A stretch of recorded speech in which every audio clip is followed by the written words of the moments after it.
Good morning, everyone. आप सबकी सलामती हो। I believe you are beautiful people of God. मैं इस बात पर यकीन रखती हूँ कि आप खुदावंद के खूबसूरत लोग हैं। Clap for yourselves. अपने लिए तालियां बजाएं, Because God gives the opportunity to listen the words of God. क्योंकि खुदावंद ने आपको मौका बख्शा कि आप उसके कलाम को सुन सकें। This is honor for me ये मेरे लिए इज्जत की बात है that I am here कि मैं यहाँ पर हूँ and sharing the word of Lord. और खुदा के कलाम को आपके दरमियान में बयान कर रहे हैं। We all very blessed हम सब मुबारक हैं that we have been entered in 2023. कि हमें ये मौका मिला कि हम 2023 में दाखिल हो चुके हैं। We know very well mostly our fellows not among us. हम अच्छी तरह जानते हैं कि बहुत से लोग अब हम में नहीं रहे, They passed away. जो गुजर गए हैं, But this opportunity for you and me लेकिन ये मौका मुझे और आपको मिला है that we have been entered in this year. कि हम इस साल में दाखिल हो चुके हैं। This is very special day ये नहायत ही खास दिन है that we are celebrating this year. कि हम इस साल को मना रहे हैं। What do you think about this year? आप इस साल के बारे में क्या सोचते हैं? Do you feel like that it is previous year? क्या आप ऐसा सोचते हैं कि ये भी पिछले सालों की तरह ही होगा? We know that so many people make plan for this year. मैं इस बात को जानती हूँ कि बहुत से लोगों ने इस साल के लिए बड़े मंसूबे बनाए होंगे। Many people are planning to construct a new house. किसी के पास अपने घर की तमीर का मंसूबा होगा And many people are planning to visit another country. किसी के पास दूसरे मुल्क जाने का मंसूबा होगा, Someone has planned for his wedding. किसी के पास अपनी शादी का मंसूबा होगा, Someone has planned pass the examination. किसी को अपने इम्तिहानात में पास होने की फिक्र होगी, Someone has planned how to go with his bright future. कोई अपने बेहतर मुस्तकबिल के लिए कोशिश करेगा। This is right. ये भी अच्छा है। If you make plan for this year, अगर आपने इस साल के लिए मुख्तलिफ मंसूबे बनाए हैं, I pray for your all plans मैं आपके सारे मंसूबों के लिए दुआ गो हूँ which you make for this year. जो आपने इस साल के लिए बनाए हैं। But right now, मैं अभी I have said to something with you आपसे कुछ कहना चाहती हूँ, which are going to discuss with you. हम आपके साथ कुछ बयान करने को है It is very important. जो नहायत अहम है। Do you think about that? क्या आपने कभी इस बारे में सोचा है How we can decorate our souls? कि हम अपनी रूहों को कैसे सजा सकते हैं? Today are we going to discuss our topic? आज इस मौजू पर हम बात करने को हैं। My topic is one more year. आज का मेरा मजमून है एक और साल। We are very lucky and blessed हम बड़े ही बाबरकत और खुशकिस्मत लोग हैं because we have been entered in this year. क्योंकि हम इस साल में दाखिल हो चुके हैं। This is the grace and mercy of our Lord ये हमारे खुदावंद का फजल और उसकी रहमत है that He gives us opportunity. We are celebrate one more year in our lives. क्योंकि उसने हमारी जिंदगी में ये मौका बख्शा कि हम एक और साल को अपनी जिंदगी में मना रहे हैं। But I see mostly people don't have this opportunity. लेकिन मैंने देखा है कि बहुत से लोगों को ये मौका नहीं मिला। Let's see reference into the Bible. आए बाइबल मुकद्दस में से एक हवाला देखें। Luke chapter 13 verse 6 and 7. लूका 13 बाब उसकी 6 और 7 आयत। He spoke also this parable. A certain man had a fig tree planted in his vineyard, and he come and sought fruit thereon, and found none. Then said he unto the dresser of his vineyard, Behold, these 3 years I come seeking fruit on the fig tree, and find none. Cut it down. Why come breathe it the ground? Amen. फिर उसने ये तमसील कही कि किसी ने अपने ताकिस्तान में एक अंजीर का दरख्त लगाया था, वो उसमें फल ढूंढने आया और ना पाया। इस पर उसने बागबान से कहा कि देख, 3 बरस से मैं इस अंजीर के दरख्त में फल ढूंढने आता हूँ और नहीं पाता, इसे काट डाल, ये क्यों जमीन को भी रोके रहे।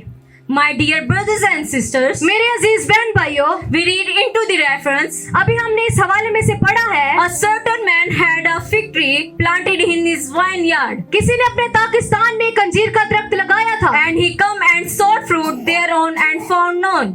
वो इसमें फल ढूंढने आया और ना पाया। Jesus said यीशु ने this parable to the people on a preaching way. ये तमसील लोगों को सिखाने के लिए कही That Jesus know very well about the people.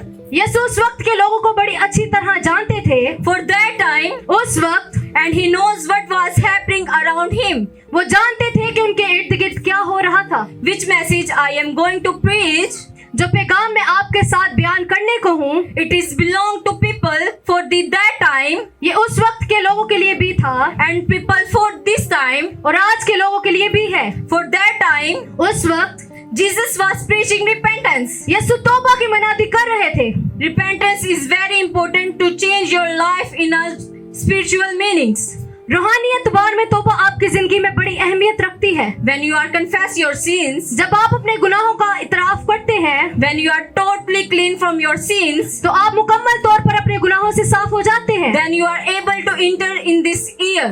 फिर आप इस साल में दाखिल होने के काबिल हो जाते हैं। We know in a book of Genesis, हम जानते हैं पैदाइश की किताब के मुताबिक God has been created heaven and earth, खुदा ने जमीन और आसमान को तख्लीक किया and all those things which was important to beauty of for Eden. और वो तमाम चीजें बनाए जो अदन की खूबसूरती के लिए जरूरी थी। And Jesus was addressing to the people और यीशु लोगों से मुखातिब थे that if you have a fruit in your life, अगर आपकी जिंदगी फलदार है then your life is meaningful. तो आपके पास जिंदगी गुजारने का मकसद है। And if you do not have fruit, अगर आपकी जिंदगी फल के बगैर है, it's mean your life is meaningless. इसका मतलब ये है कि आपकी जिंदगी बेमायनी है। And we are talking about the Eden. और हम अदन के बारे में गुफ्तगू कर रहे हैं। And you know, according to the book of Genesis, आप जानते हैं पैदाइश की किताब के मुताबिक Eden is the house of life. अदन जिंदगी का घर है। Life is dancing in this house. जिंदगी इस घर में रक्स करती है। You can see that आप ये कह सकते हैं this is the meaningful action into the Eden. कि अदन में जिंदगी का राज था। It's mean when you are associated with the vineyard, मतलब ये है कि जब आप पाकिस्तान में पवस्त हैं, it's mean you are living with the meaningful life. तो आप बामकसद जिंदगी गुजार रहे हैं। It's mean you have a plans, purpose, ambitious. इसका मतलब ये है कि आपके पास इरादा, मंसूबा और मकसद है। It's mean you have a fruit. और यही फल है। But if do not have plan, purpose, ambitious, अगर आपकी जिंदगी में कोई इरादा, कोई मंसूबा, कोई मकसद नहीं है, it's mean you don't have a fruit. तो आपकी जिंदगी बेमायनी और फल के बगैर है। So in these days, इन दिनों we think about yourself हमें अपने बारे में सोचना है that you are the tree of fig, कि हम अंजीर का दरख्त हैं and Heavenly Father is finding fruit in you, और आसमानी बाप आप में फल ढूंढ रहा है, but He don't see any kind of fruit. लेकिन उसे हम में किसी किस्म का फल नहीं मिलता। Think about yourself आप अपने बारे में सोचें that you are full of fruit and fruitless. कि आप फलदार हैं या फल के बगैर हैं। And Jesus Christ is center point between God and you. और यीशु मसीह आप भी और आसमानी बाप में दरमियानी है। He is our gardener. वो हमारा माली है। He is take caring us. वो हमारी देखभाल He करता is है। teaching us. वो हमें सिखाता He है। is preparing us वो हमें तैयार कर रहा है that how we can prepare ourselves. कि हम अपने आप को कैसे तैयार कर रहे हैं। That which fruit God wants to us. खुदा कौन सा फल हम में से चाहता है। Unfortunately, we are fruitless. लेकिन बदकिस्मती से हम फल के बगैर हैं। We don't have ambitious. हमारे पास कोई मकसद नहीं है। We don't have plans. हमारे पास कोई इरादा नहीं है। We don't have purpose. हमारे पास कोई मंसूबा नहीं है। And in a simple words, आसान अल्फाज में He is seeking fruit on in this fig tree. वो अंजीर के दरख्त पर फल ढूंढ रहा है। Heavenly Father required fruit from us, आसमानी बाप हमसे फल चाहता है, but we are busy in our lives. लेकिन हम अपनी जिंदगियों में मसरूफ हैं। We are busy in other works, हम दूसरे कामों को तरजीह देते हैं and other actions. और दूसरी सरगर्मियों में We मसरूफ हैं। forgotten हम भूल चुके हैं what God demand from us. कि खुदा हमसे क्या चाहता है। And He said to the gardener, उसने माली से कहा, cut it down. इसको काट डाल। Why come breathe it the ground? ये क्यों जगह रोके हुए है।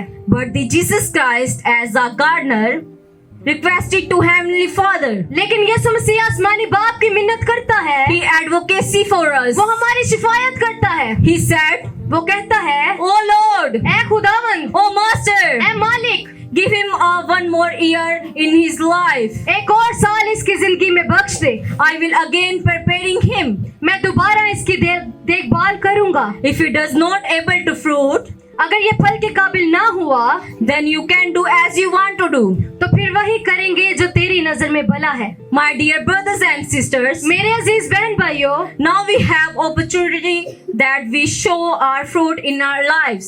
अब हमारे पास वक्त है कि हम अपनी जिंदगियों में फलों को जाहिर करें। And if cannot produce any kind of fruit, अगर हम अपनी जिंदगियों में किसी किस्म का फल ना पैदा कर सके, then we become the material of the hell. तो हम जहन्नुम का ईंधन बन जाएंगे। Now it is depend upon you.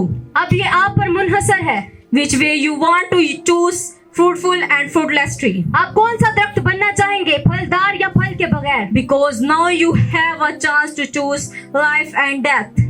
क्योंकि अब आपके पास मौका है कि आप जिंदगी और मौत में से किसी एक चीज को चुन लें। And I encourage you, और मैं आपको उभारूंगी show the fruit in your life. कि अपनी जिंदगियों में फलों को जाहिर करें। May God bless you. खुदावंद आप सबको बरकत दे। आमीन।